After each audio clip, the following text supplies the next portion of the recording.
Saudaraku, tema kita untuk bulan ini adalah developing. Sama seperti yang disampaikan oleh Pak Arifin tadi, tema besar kita untuk tahun ini adalah emerging leaders. Nah, saudaraku, untuk kita membangun para pemimpin baru, the next leaders, untuk kita membangun kehidupan kita, tema khotbah saya malam hari ini adalah faith up. Saya percaya semuanya dimulai dari iman kita, karena itulah inti dari kehidupan kita orang percaya. Ketika iman kita terus semakin progresif, berkembang, semakin bertumbuh di dalam Tuhan, maka kita akan mengalami restorasi yang utuh dalam kehidupan kita. Saudaraku, suatu saat Yesus tiba di satu kota dan dia bertemu dengan seorang kepala rumah ibadat bernama Yairus. Saudara pasti tahu kisah ini. Kisah yang mungkin juga sering diceritakan gitu ya, kalau saudara dulu sekolah minggu dan sebagainya. Nah, pada waktu Yairus bertemu dengan Yesus, kemudian Yairus dia tersungkur di bawah kaki Yesus. Dia sujud di bawah kaki Yesus. Dan dia memohon pada Yesus untuk Yesus datang bersama Yairus ke rumah Yairus.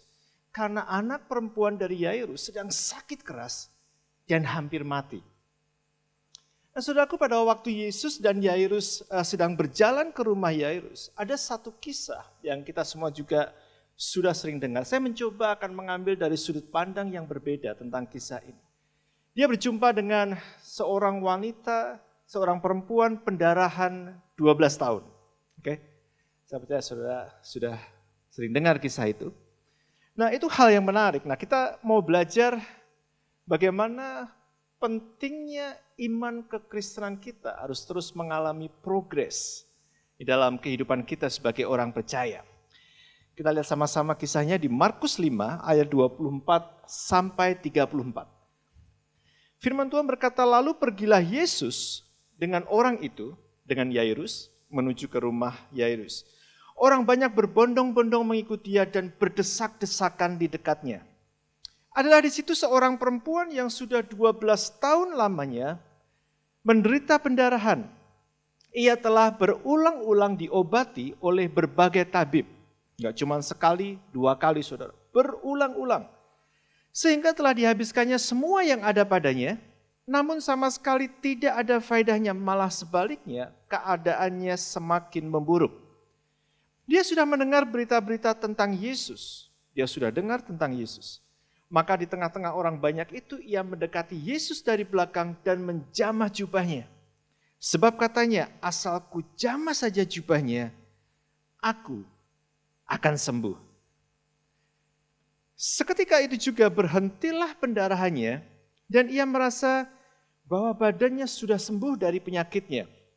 Pada ketika itu juga Yesus mengetahui bahwa ada tenaga yang keluar dari dirinya. Lalu ia berpaling di tengah orang banyak dan bertanya, siapa yang menjamah jubahku? Murid-muridnya menjawab, engkau melihat bagaimana orang-orang ini berdesak-desakan dekatmu. Dan engkau bertanya, siapa menjamah aku? Lalu ia memandang sekelilingnya untuk melihat siapa yang telah melakukan hal itu.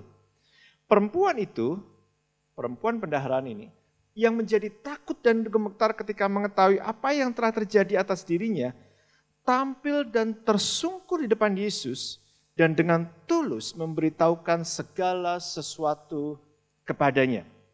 Maka katanya kepada perempuan itu, hai anakku, imanmu telah menyelamatkan engkau. Pergilah dengan selamat dan sembuhlah dari penyakitmu. Saudaraku, sebelum kita masuk ke kisah perempuan pendarahan 12 tahun ini, saya ingin menggarisbawahi apa yang bisa kita pelajari dari apa yang Yesus lakukan pada waktu itu. Oke, jadi Yesus sedang dalam perjalanan menuju ke rumah Yairus, kepala rumah ibadat ini. Dan kemudian tiba-tiba di tengah jalan dia menyembuhkan perempuan pendarahan ini. Ya, penyakit yang menurut orang pada waktu itu, kalau saudara baca di kitab Imamat, itu penyakit yang najis. Penyakit itu najis buat dia sentuh orang itu jadi najis, dia sentuh barang itu disentuh orang yang menyentuh menjadi najis. Jadi itu penyakit yang dianggap najis pada waktu itu. Dan apa yang terjadi pada waktu itu, kesembuhan itu tidak disengaja, saudara. Betul kan? kita baca kisahnya nggak disengaja karena Yesus menuju ke rumah Yairus. Dan dia tiba-tiba di tengah jalan dijamah jubahnya oleh perempuan tadi. Nggak disengaja dan nggak direncanakan. Ini yang saya mau sampaikan pada saudara. Yang pertama, Yesus dia tidak pernah menyia-nyiakan kesempatan. Setiap kali dia bisa melayani seseorang, dia bisa melayani dan menyatakan mujizatnya. Dia nggak pernah sia-siakan kesempatannya. Di mana dia bisa melayani, di mana dia bisa jadi berkat, dia lakukan itu. Mau diminta nggak diminta, mau di tempat tujuan maupun di tengah perjalanan, mau disengaja atau nggak disengaja, di mana ada kesempatan, di situ mujizat dinyatakan. Amin. Saudaraku, pelayanan Yesus begitu fleksibel. Nggak banyak alasan, nggak banyak birokrasi dan lain sebagainya. Ini yang saya mau sampaikan pada saudara, kalau Yesus bisa melakukan hal itu, kita pun seharusnya bisa melakukan hal yang sama, bukan? Kita bisa melayani sama seperti Yesus. Bahkan pelayanan pada waktu itu nggak disengaja, nggak direncanakan sama sekali. Yang kedua, mujizat ternyata tidak pernah melihat jabatan atau posisi saudara. Mujizat terjadi karena iman saudara. Setuju dengan saya? Saudaraku, kisah ini menceritakan bahwa Yesus sedang ke rumah, ini sesuatu yang direncanakan. Dia bersama Yairus menuju ke rumah Yairus, seorang yang sangat terhormat, seorang kepala rumah ibadat, orang yang terhormat pada waktu itu, dan bertemu di tengah jalan dengan seseorang yang najis. Saudaraku, apa yang dianggap masyarakat najis ternyata mendapat perhatian dan prioritas dari Yesus. Sekali lagi, karena mujizat tidak dinyatakan berdasarkan posisi kita. Mujizat dinyatakan berdasarkan iman kita. Dan itu terjadi. Tidak melihat posisi dan jabatan. Saudaraku, saudara tahu siapa yang seringkali menghalangi Yesus untuk melakukan mujizat? Bukan orang-orang asing yang tidak mengenal Yesus, saudara. Justru murid-murid Yesus, betul? Pengikut Yesus, dan orang-orang yang tahu benar tentang agama. Saudara bisa cek itu di Alkitab. Ketika ada orang buta yang berteriak-teriak, minta Yesus untuk menyembuhkan dia. Apa yang dilakukan oleh murid-murid Yesus? Jangan teriak-teriak. Gak usah teriak-teriak. Dan orang buta itu berteriak lebih keras lagi.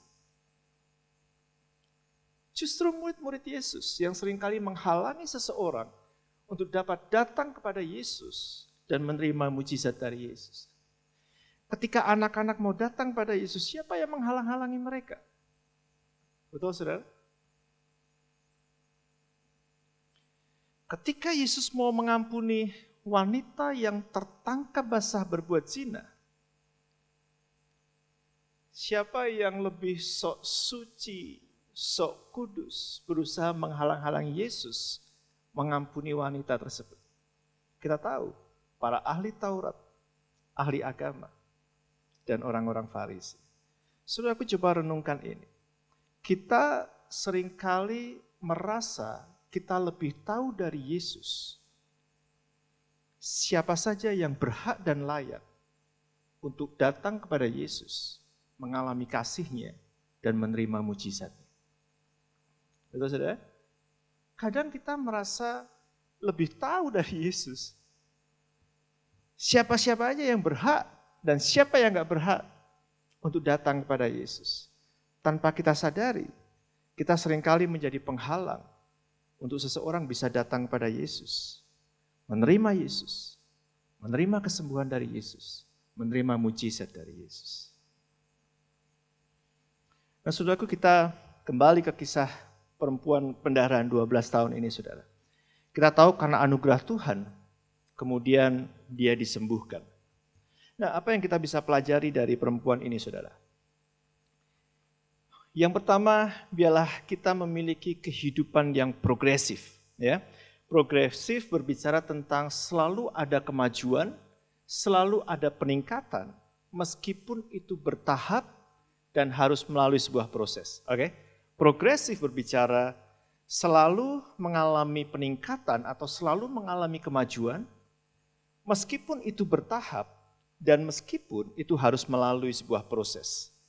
Nah, maksud saya gini, kehidupan kekristenan kita seharusnya menjadi kehidupan yang progresif. Oke? Yang selalu mengalami kemajuan meskipun bertahap dan meskipun harus melalui sebuah proses. That's okay. Tapi yang penting harus mengalami kemajuan. Iman kekristenan kita seharusnya menjadi iman yang progresif. Yang selalu mengalami kemajuan meskipun harus bertahap dan meskipun harus melalui banyak proses. Saudaraku, perempuan ini dikatakan sudah menderita pendarahan selama 12 tahun lamanya. Dan ini penyakit yang kita tahu, penyakit yang najis bagi orang-orang waktu itu. Dan dia sudah berobat ke banyak tabib, nggak cuma 1-2 tabib, banyak tabib. Tapi firman Tuhan berkata dia nggak makin sembuh, tapi dia makin habis-habisan. Keadaannya semakin parah. Saudaraku, 12 tahun bukan waktu yang singkat. Saudara, kita masuk pandemi bulan keberapa? Bulan ke-8 kita masuk pandemi. Ini aja rasanya kita sudah nggak betah, bukan? Rasanya nggak tahan, baru 8 bulan. Dia mengalami itu 12 tahun lamanya. Saudara coba sambil bayangkan, kalau kita baca kitab suci, kita baca firman Tuhan, kita bayangkan keadaan waktu itu. Gunakan imajinasi kita, saudara. 12 tahun lamanya dan dia menderita dari berbagai faktor. Tubuhnya yang sakit, malu yang dia harus alami selama 12 tahun, penolakan yang harus dia alami oleh orang-orang di sekelilingnya. Dan dia nggak bisa datang untuk beribadah, dia nggak bisa mempersembahkan korban bakaran. Dia nggak bisa masuk ke rumah ibadah. Karena dia najis. Dan nggak cuma itu, saudara. Firman Tuhan menceritakan bahwa dia habis-habisan secara keuangan. Dikatakan dia mengunjungi banyak tabib, nggak ada faedahnya, dan dia sudah habis-habisan. Tapi saudaraku, dia nggak menyerah pada keadaannya. Saya percaya karena dia rindu sesuatu terjadi dalam hidupnya. Kita lihat, saudara. Dikatakan di ayat 26 tadi, ia telah berulang-ulang diobati oleh berbagai tabib, sehingga telah dihabiskannya semua yang ada padanya. Namun sama sekali nggak ada faedahnya, malah sebaliknya keadaannya semakin memburuk. Saudaraku, meskipun dia belum sembuh, tapi dia terus coba cari tabib, cari kesembuhan. Dan ini bukan gratisan, saudara, karena sampai dia habis-habisan. Berarti ini bukan orang yang, bahasanya, karena toh gratisan kemudian dia berobat kemana-mana. Ini nggak gratisan, karena dikatakan dia habis-habisan. Tapi saya percaya dia orang yang gigih dan pantang menyerah. Dia nggak hanya datang pada satu tabib, tapi banyak tabib.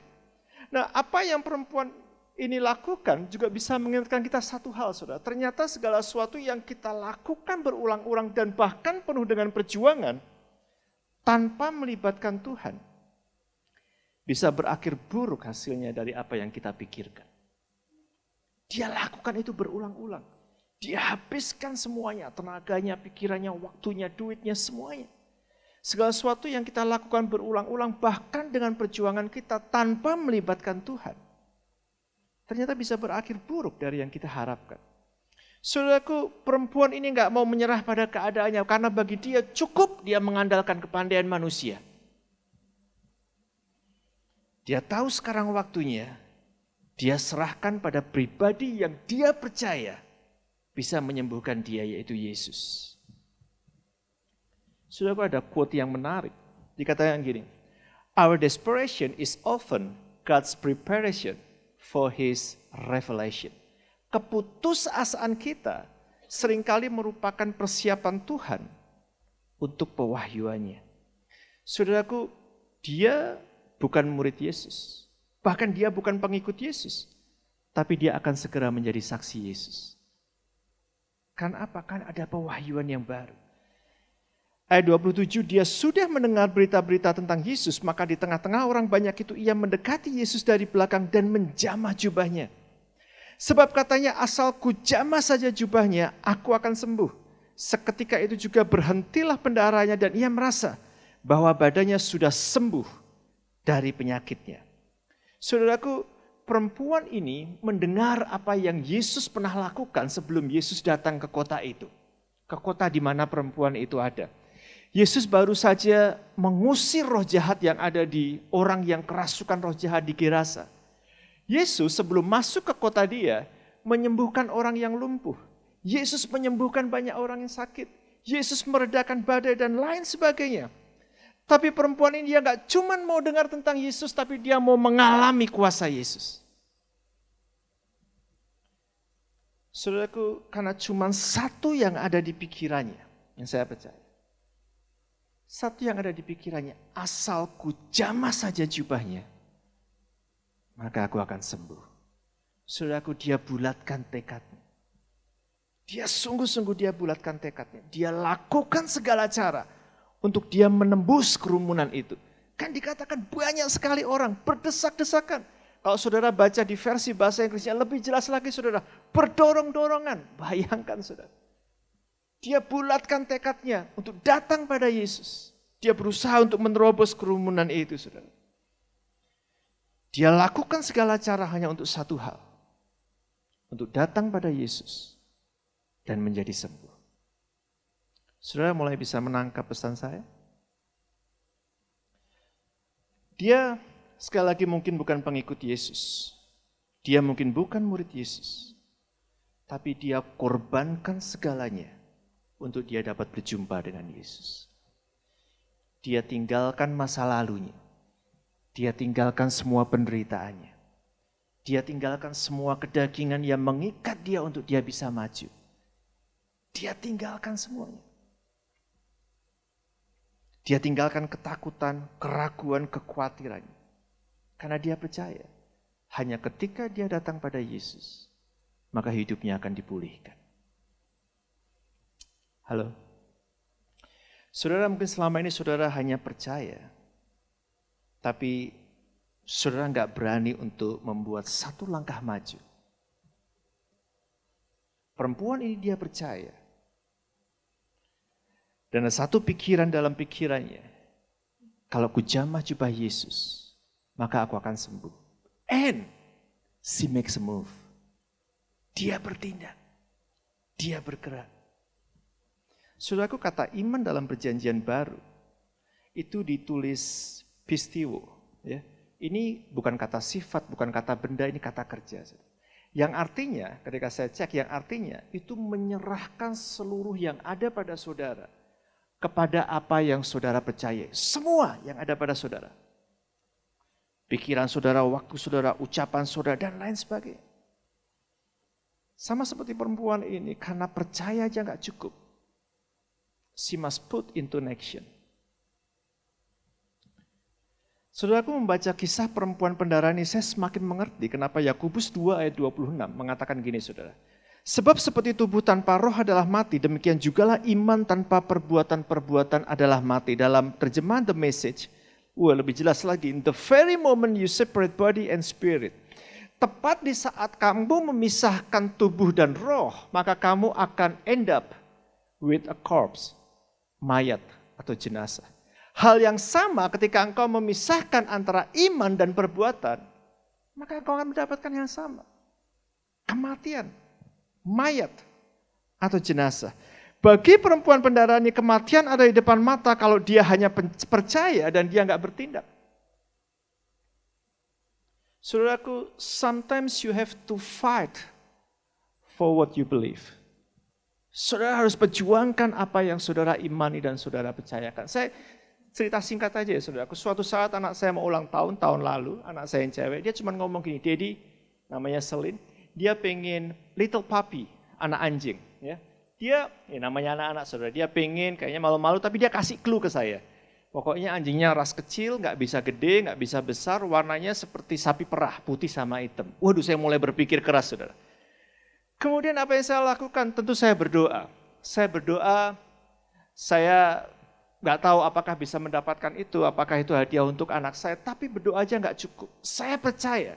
Saya pasti mendapatkan. Percaya aja gak cukup saudara. Saudara tahu apa yang saya lakukan? Saya join semua akun sosmed yang adopsi hewan peliharaan dan lain sebagainya. Saya cek itu portal-portal penjualan online. Saya hubungi teman-teman saya. Saya lakukan semua cara 2 minggu lamanya.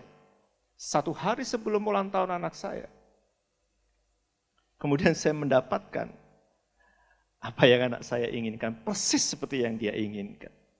Saya cuma mau sampaikan ini saudara, karena inti dari iman adalah percaya bahwa Tuhan akan melakukan bagiannya ketika saudara melakukan bagian saudara. Adakah kemungkinan bahwa perempuan pendarahan ini akan gagal ketika dia berusaha untuk mendekati Yesus? Ada, saudara. Ada. Bayangkan kalau dia lagi menerobos kerumunan, kemudian dia salah jamah. Dia nggak jamah jubah Yesus, dia jamah jubah Yairus, kepala rumah ibadat. Bisa mati dia, saudara. Dia nggak cuma najis, dia bikin orang jadi najis, apalagi yang dibikin najis kepala rumah ibadat. Dia mungkin bisa dirajam batu. Dia bisa mati. Tapi buat dia, ketika saya renungkan firman ini, buat dia, ini yang sangat menarik, saudara. Saya rasa ini penting. Buat dia lebih baik dia mati, dia memperjuangkan imannya, daripada dia mati pada waktu dia meninggalkan imannya. Halo?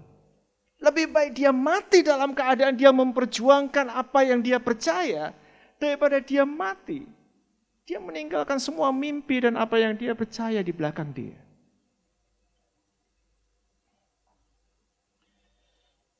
Suatu saat saya sharing sama istri saya tentang satu mimpi sama dia, satu visi. Dan ini juga pernah dinubuatkan oleh seorang hamba Tuhan yang selalu kalau bernubuat kepada kita itu selalu digenapi walaupun waktunya memakan waktu bertahun-tahun. Saudaraku, saya share sama istri saya. Saya bilang, mari bikin ini let's dream together. Mimpi bersama. Waktu saya share sama istri saya, kita tahu this is not a small dream. Ini mimpi yang besar. Ini gak mimpi yang gampang, ini mimpi yang sulit. Saya share pada anak-anak saya, karena saudara harus share mimpi saudara pada orang yang tepat. Jangan simpan sendiri, saudara. Yusuf dia share pada bapaknya, didoakan. Dia share pada saudara-saudaranya, jadi iri hati muncul. Kita share pada keluarga. Nggak gampang, tapi saudara tahu. Iman tanpa perbuatan hakikatnya adalah mati. Kita percaya, kita imani. Tapi sejak saat itu, segala sesuatu yang kita lakukan menuju pada mimpi itu. Bagaimana kita merencanakan keuangan kita, bagaimana kita mengurusi usaha kita, bagaimana anak-anak harus sekolah, bagaimana kita mempersiapkan segala sesuatunya menuju ke arah sana. Karena kami percaya doa saja nggak cukup. Meskipun kami selalu berada dalam doa. Mulai saat itu semua rencana tindakan kita sangat serius menuju pada mimpi itu. Sama dengan perempuan tadi, pertanyaannya bagaimana kalau mimpi itu belum terjadi dan saya sudah mati duluan? Kita nggak pernah tahu kan? Sama. Buat saya lebih baik saya mati dalam keadaan saya memperjuangkan mimpi saya daripada saya mati saya meninggalkan mimpi saya. Saudara punya mimpi yang besar? Do you have a big dream? Kalau saudara orang percaya, justru saudara harus fight for your dream. Halo? Kalau saudara orang beriman, saudara justru harus fight for your dream. Karena sekali lagi percaya, iman adalah kita percaya Tuhan akan bertindak ketika kita melakukan bagian kita. Yang kedua, ayat 30 pada ketika itu, pada ketika itu juga Yesus mengetahui bahwa ada tenaga yang keluar dari dirinya, lalu ia berpaling di tengah orang banyak dan bertanya, siapa yang menjamah jubahku? Murid-muridnya menjawab, engkau melihat bagaimana orang-orang ini berdesak-desakan dekatmu. Dan engkau bertanya, siapa menjamah aku? Lalu ia memandang sekelilingnya untuk melihat siapa yang telah melakukan hal itu. Perempuan itu yang menjadi takut dan gemetar ketika mengetahui apa yang telah terjadi atas dirinya, tampil dan tersungkur depan Yesus dengan tulus, memberitahukan segala sesuatu kepadanya. Maka katanya pada perempuan itu, hai anakku, imanmu telah menyelamatkan engkau, pergilah dengan selamat dan sembuhlah dari penyakitmu. Saudaraku, setelah perempuan ini terima mujizat dan sembuh, meskipun dengan takut dan gemetar, firman Tuhan berkata, perempuan ini datang pada Yesus, dia tersungkur, dan dia ceritakan semuanya dengan tulus. Mungkin dia ceritakan dari A sampai Z, dia ceritakan masa lalunya, dia ceritakan penderitaannya, dia ceritakan pengharapannya, tapi yang paling penting dia juga ceritakan, kemungkinan besar saudara, iman percayanya bahwa Yesus bisa menyembuhkan dia. Saudaraku, kenapa dia ceritakan semua? Saya percaya karena dia nggak cuma ingin disembuhkan secara jasmani, tapi dia ingin dipulihkan restoration kehidupannya secara utuh. Makanya kalau ayat ini, kalau dalam bahasa Inggris, Yesus berkata kepada perempuan ini gak cuman be healed, tapi juga dikatakan behold, jadilah utuh, and live blessed, dan hidupmu diberkati, sempurna. Tapi dia datang dengan kerendahan hati, dia ceritakan semuanya dengan tulus. Penting saudara, untuk terbuka dan mengakui dengan tulus di bawah kaki Yesus. Kenapa ini penting saudara? Karena buat saya gini, keterbukaan dan pengakuan yang tulus adalah awal dari pemulihan. Kapan keluarga dipulihkan? Ketika ada keterbukaan dan pengakuan yang tulus. Kapan kehidupan suami istri, pernikahan, orang tua dan anak dipulihkan? Kapan hubungan kita dengan Tuhan dipulihkan? Ketika ada keterbukaan. Ketika ada pengakuan yang tulus. Saudaraku, 1 Yohanes 1 ayat 8-9 firman Tuhan berkata, jika kita berkata bahwa kita tidak berdosa, maka kita menipu diri kita sendiri. Dan kebenaran tidak ada di dalam kita. Berarti bisa jadi kesombongan, tinggi hati adalah penghalang terbesar untuk pemulihan. Jika kita mengaku dosa kita, maka ia adalah setia dan adil. Sehingga ia akan mengampuni segala dosa kita dan menyucikan kita dari segala kejahatan. Buat apa saudara buka-bukaan di sosial media, tapi saudara nggak pernah terbuka di hadapan Tuhan? Buat apa saudara buka aib saudara di sosial media? Teman, sahabat, keluarga, pasangan saudara di sosial media. Sosial media nggak bisa menyembuhkan saudara. Tapi saudara selalu tertutup di hadapan Tuhan.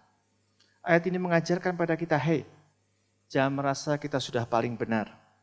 Datang pada Yesus dengan keterbukaan dan pengakuan yang tulus. Maka dia akan memulihkan kehidupan kita.